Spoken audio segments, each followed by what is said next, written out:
राजधानी दिल्लीत सध्या छावणीचं स्वरूप आहे। याचं कारण म्हणजे तीन मोठ्या घडामोडी। पहिली म्हणजे संसदेचं आजपासून पावसाळी अधिवेशन सुरू झालंय।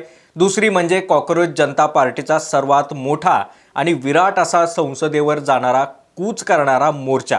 तर तिसरी आणि महत्त्वाची घडामोड म्हणजे 18 जुलैला दिल्ली पोलिसांनी तब्बल 21 दिवस आमरण उपोषण करत असलेल्या प्रसिद्ध शिक्षण तज्ञ आणि पर्यावरणवादी कार्यकर्ते सोनम वांगचुक यांच्यावरती सफदरजंग रुग्णालयात सुरू असलेल्या उपचाराविषयी।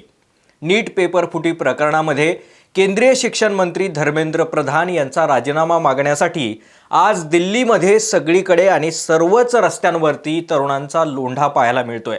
आज सकाळी 9 वाजता संसदेवर धडकणाऱ्या या मोर्चाला सुरुवात होणार होती, मात्र त्याआधीच दिल्लीतील रस्त्यांवरती हजारोंच्या संख्येने जवान, रॅपिड ॲक्शन फोर्स, वेगवेगळ्या बटालियन आणि पोलिसांचा मोठा बंदोबस्त तैनात करण्यात आलाय। काही रस्त्यांवरती तरुणांची मोठ्या संख्येने गर्दी होत असल्याचं पाहताच तिथे असलेल्या सुरक्षा दलातील रॅपिड ॲक्शन फोर्सनं आंदोलकांवरती लाठीचार्ज देखील केलाय। पोलिसांच्या म्हणण्यानुसार कॉकरोच जनता पार्टीनं या मोर्चासाठी कोणतीही रितसर परवानगी घेतली नाहीये। त्यामुळेच सध्या दिल्लीमध्ये सेक्शन 163 BNSS पूर्वीचा जो काही सेक्शन होता 144 CRPC या अंतर्गत निषेध आदेश लागू करण्यात आलाय। यानुसार कोणत्याही अधिकृत जमाव किंवा मोर्चामध्ये सहभागी झाल्यास कायदेशीर कारवाई करण्यात येणार आहे। सध्या CJPचा मोर्चा आणि सोनम वांगचुक यांच्या उपोषणाच्या लढ्याला मोठ्या प्रमाणात राज्यातून समर्थन मिळत असून अनेक जिल्ह्यांमध्ये सरकारच्या विरोधामध्ये आंदोलन देखील केलं जात आहे। त्याचा निषेध देखील आंदोलकांकडून केला जातोय। तर दुसरीकडे कालच मुंबईमध्ये उद्धव ठाकरेंनी CJP अर्थात कॉकरोच जनता पार्टी आणि सोनम वांगचुक यांच्या समर्थनात जाहीर घोषणा करत मोठं आंदोलन केलं। त्यावर आता पोलिसांनी कारवाई केली आहे। एकूणच महाराष्ट्राच्या कानाकोपऱ्यातून ते राजधानी दिल्लीपर्यंत काय काय घडतंय हेच आपण या सगळ्या व्हिडिओच्या माध्यमातून पाहणार आहोत। नमस्कार, मी अमोल डोईफोडे आणि आपण पाहताय महाराष्ट्र टाइम्स ऑनलाईन। नीट पेपर फुटी प्रकरणामध्ये कॉकरोच जनता पार्टीचं दिल्लीतील जंतर मंतर मैदानावर जवळपास महिन्यापासून आंदोलन सुरू होतं। मागणी होती की नीट पेपर फुटी प्रकरणी एक व्यवस्थेतील जबाबदार व्यक्ती म्हणून शिक्षण मंत्री असलेल्या धर्मेंद्र प्रधान यांच्या राजीनाम्याची। आज त्याच मुद्द्यावरून दिल्लीतील रस्ते हे आंदोलकांनी भरून टाकलेत। एकीकडे आज 20 जुलैला संसदेचं पावसाळी अधिवेशन सुरू असतानाच दुसरीकडे देशातील सगळ्या कानाकोपऱ्यातून तरुण दिल्लीमध्ये एकवटलाय आणि सरकार विरोधात आवाज उठवतोय। कॉकरोच जनता पार्टीनं पुकारलेल्या या संसदेवरील मोर्चाला परवानगीच नाही असं म्हणत आधीच सरकारकडून पुरेपूर तोडण्याचा प्रयत्न झालाय। असं असतानाही प्रधान यांचा राजीनामा घ्यावा या मागणीसाठी कॉकरोच जनता पार्टीनं आपली ठोस भूमिका मांडली आहे। सध्या दिल्लीमध्ये बघावतीकडे जवान तैनात आहेत।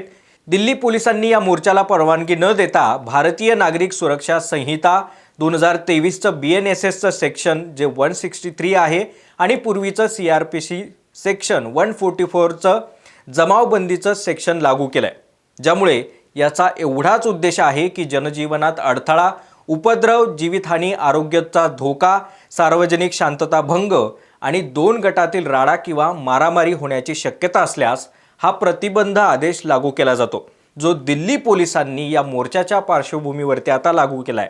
सध्या दिल्लीतील नवी दिल्ली परिसरामध्ये हा आदेश लागू असल्यानं 5 किंवा अधिक व्यक्ती एकत्र येणं, सभा, मोर्चा किंवा एखादं आंदोलन करणं यासाठी जंतर मंतर व्यतिरिक्त इतर ठिकाणी प्रतिबंध करण्यात आलाय।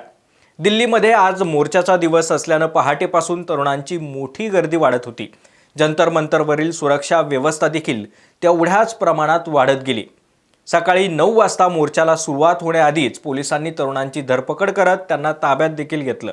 मोर्चाची कोणतीही धग बाहेर जाऊ नये म्हणून आधीच जंतर मंतर परिसरामध्ये संपूर्णपणे इंटरनेट सेवा ठप्प करण्यात आली आहे।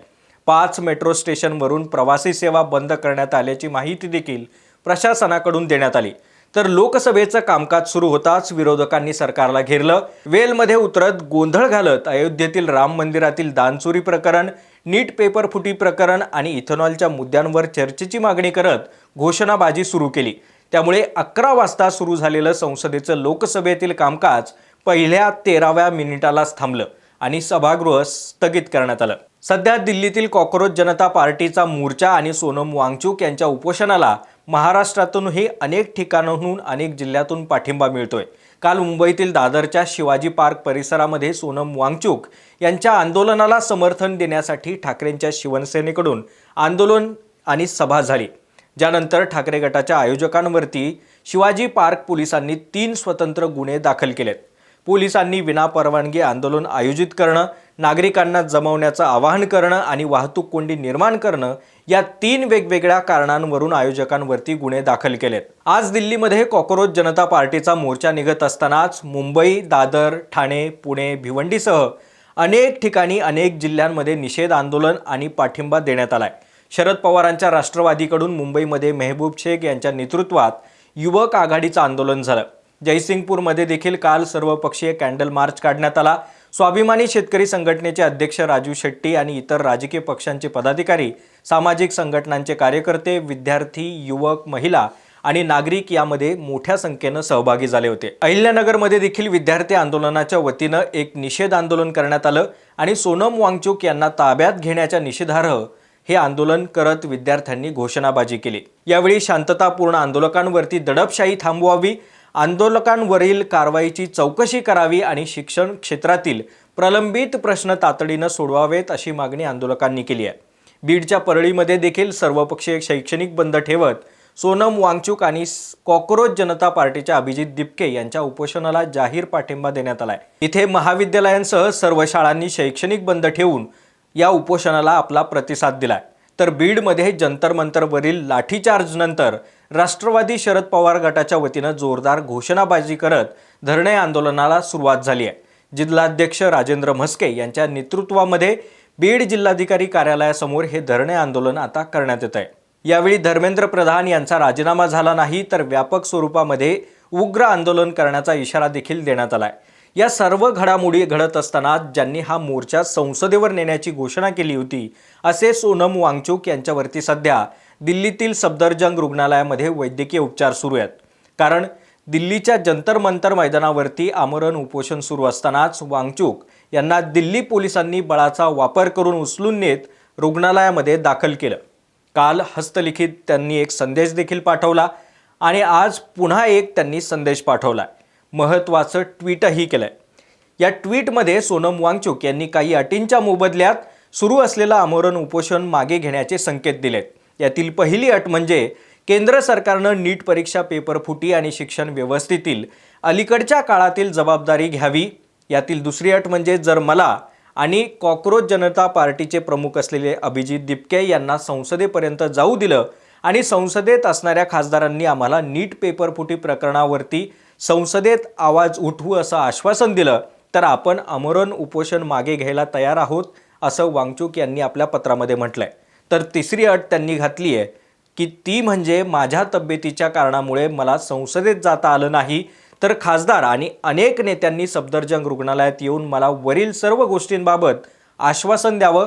अशा या 3 अटी वांगचुक यांनी सरकारसमोर ठेवल्यात. सध्या वांगचुक आणि एकूणच शिक्षण व्यवस्था यासोबतच सरकारवरती नाराजी निर्माण झालेले सर्व विरोधी पक्ष, राजकीय, सामाजिक, अभिनय आणि कायदेशीर यासोबतच अन्य क्षेत्रामध्ये काम करणाऱ्या व्यक्तींनी इथे उपस्थित राहत आपला जाहीर पाठिंबा दर्शवलाय.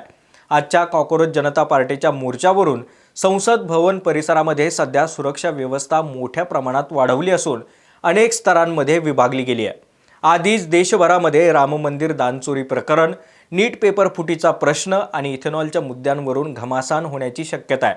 त्यामुळे आधीच अडचणीत आलेल्या केंद्र सरकारनं हा मोर्चा हाणून पाडण्याची तयारी केली आहे का? तुम्ही या सगळ्या मुद्द्यांकडे कसं पाहता आम्हाला कमेंट करून नक्की सांगा.